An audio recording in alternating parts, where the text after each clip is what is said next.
David 知㗎啦 ，Vicky 最中意睇啲新啦、靚啊、靚仔款嗰啲啊。今日咧同大家介紹呢個 duplex 我覺得設計感咧可以俾5星佢啊，因為咧佢好巧妙咧加咗呢種玻璃樓梯嘅設計啦，咁所以咧一眼望穿去到嗰邊咧，你就會顯得成間屋咧好似更加闊咁樣嘅感覺。想要一個中廚噶啦，但係咧你又想要呢個光線嘅時候咧，咁就佢哋就用咗呢個好特別嘅一個玻璃門嘅設計啦，咁就隔開咗一個中廚出嚟。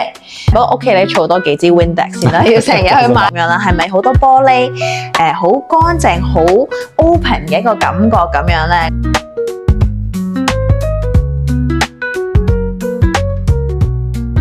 ？Hello， 大家好，我係溫哥華地產經紀 Vicky。Hello， 大家好，我係 David。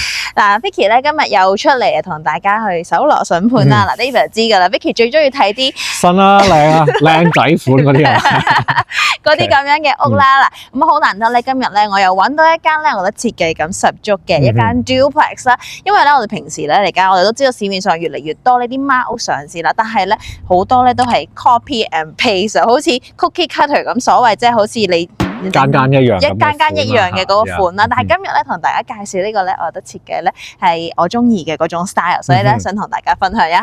咁我哋今日嚟到呢個 Southwest Marine 呢個區份啦，即係溫哥華西區嗰邊啦。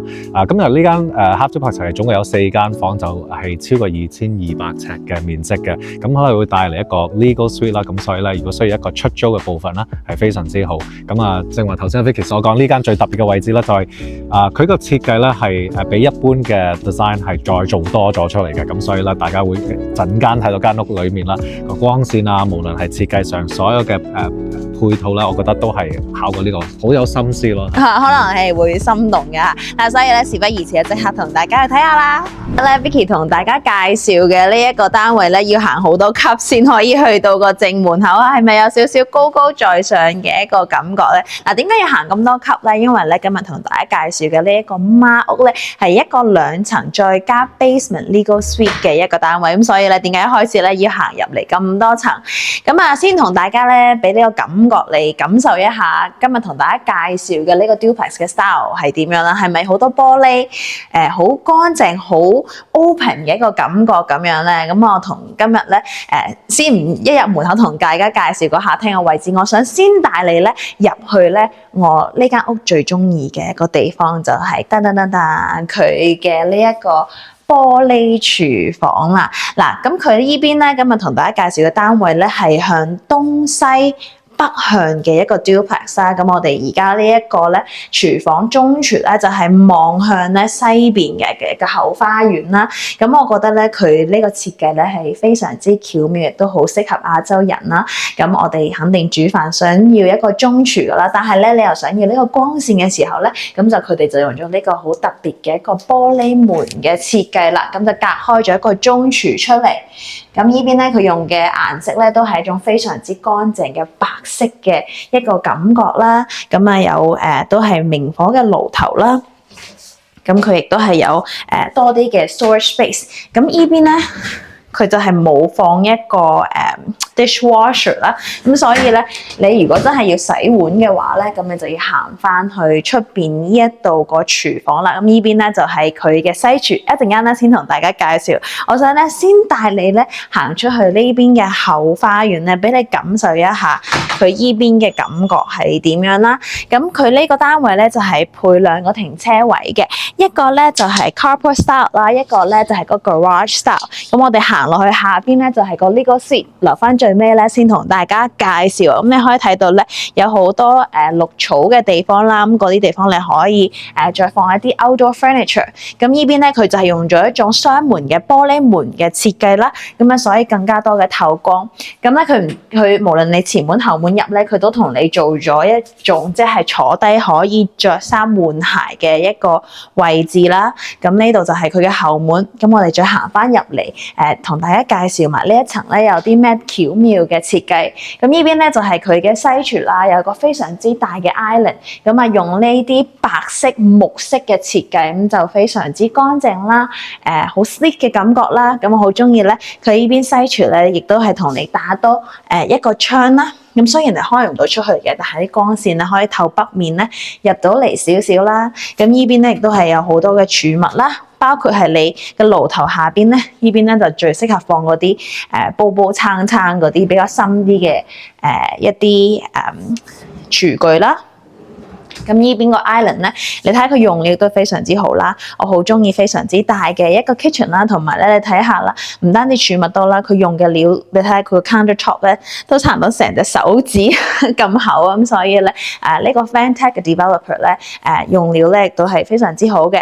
咁啊行翻嚟我哋客廳嘅一個地方咯，第一個感覺係咪覺得好似好闊啊？嗱，因為咧佢依邊咧係有超過16尺嘅一個闊度。嗱，如果我係staging 嘅公司咧，我應該依度咧會放一張長形嘅台，因為夠晒闊啊嘛。唔係嘅話，其實呢度呢啲空溜溜嘅位攞嚟做乜嘢咧？嗱，點解咧佢顯得特別大咧？就係因為咧佢好巧妙咧加咗呢種玻璃樓梯嘅設計啦。咁啊，所以咧一眼望穿去到嗰邊咧，你就會顯得成間屋咧好似更加闊咁樣嘅感覺。咁而家帶大家上樓上睇佢啲睡房啦。咁啊，經過呢個樓梯位啦，你會感覺到其實嗰個玻璃個設計咧係好好嘅，因為咧經過樓梯你都唔會覺得呢度係窄嘅，感覺上係再闊啲。咁同埋咧個牆身咧佢都做好啲細節啦，嗰啲 millwork 都係感覺上覺得 texture 就會再好少少啦。上到嚟一層第一樣嘢咧，就先睇間主人房啦。哇！間主人房好大啊呢度。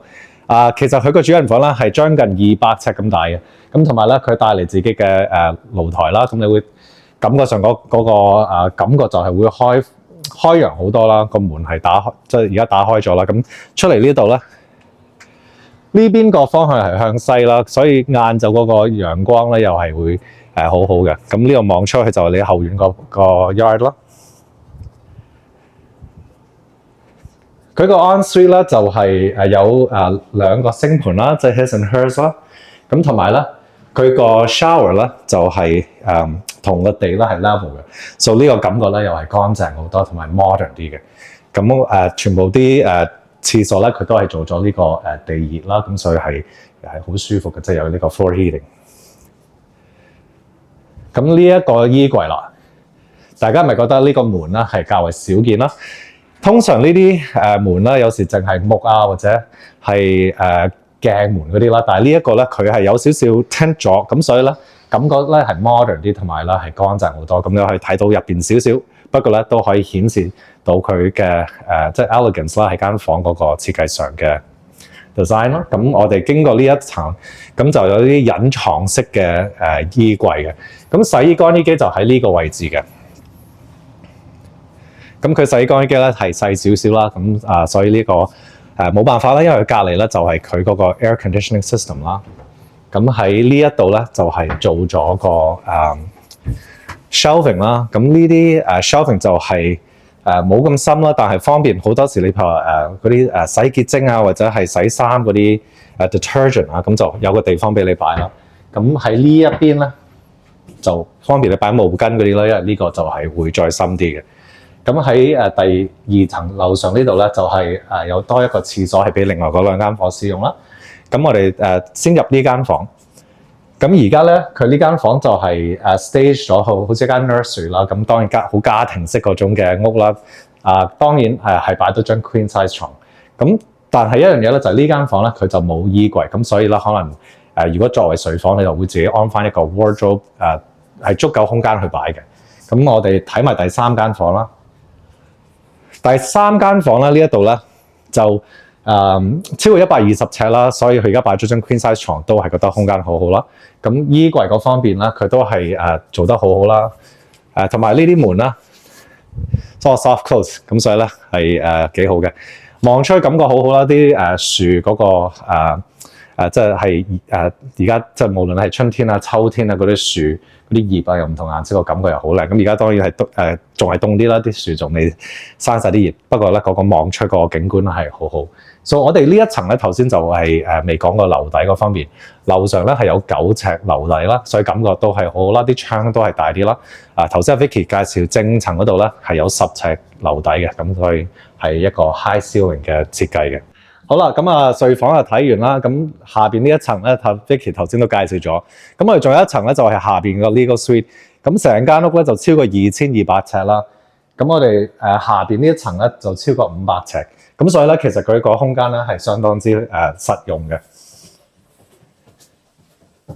我哋嚟到呢一層就會有一個 crawl space， 咁呢個 crawl space 咧大家都睇得到係好大嘅，咁所以咧方便你日常少用嗰啲嘢咧都係有個地方俾你擺啦。咁佢下邊樓梯位嗰啲咧都係做好咗 storage， 係俾你擺多啲嘢嘅。OK， 咁而家由間屋裏面咧行入去個 legal suite 啦，咁其實佢當然會有自己嘅前門啦，個正門啦，咁就係喺呢一度就經過個後院嘅，入到嚟呢一個 legal suite， 其實你覺得咧呢一度都係好好用啦，即係佢嗰個傢俬配搭擺設嘅位置都好好嘅，同埋咧呢啲係 basement， 所以咧佢係會有少少 below grade 啦，但係咧個發展商都已經係同你諗好咗啦，就做多啲玻璃窗啦，連個門都係玻璃。咁所以佢透光個地方咧係較為多啲，感覺上咧有咗光猛啲嘅。同埋咧佢個廚房咧都係用全部 quartz countertop， 咁個爐頭係 full size， 同埋咧係用 gas 嘅喎佢呢個爐頭。咁另外個雪櫃就係細少少啦 ，condo size 嗰啲啦，就係呢一個位置啦。呢度隔離咧，大家就可能諗呢邊嚟啦。咁咧其實呢度咧係可以係安裝嗰個 stacking 嘅洗衣乾衣機。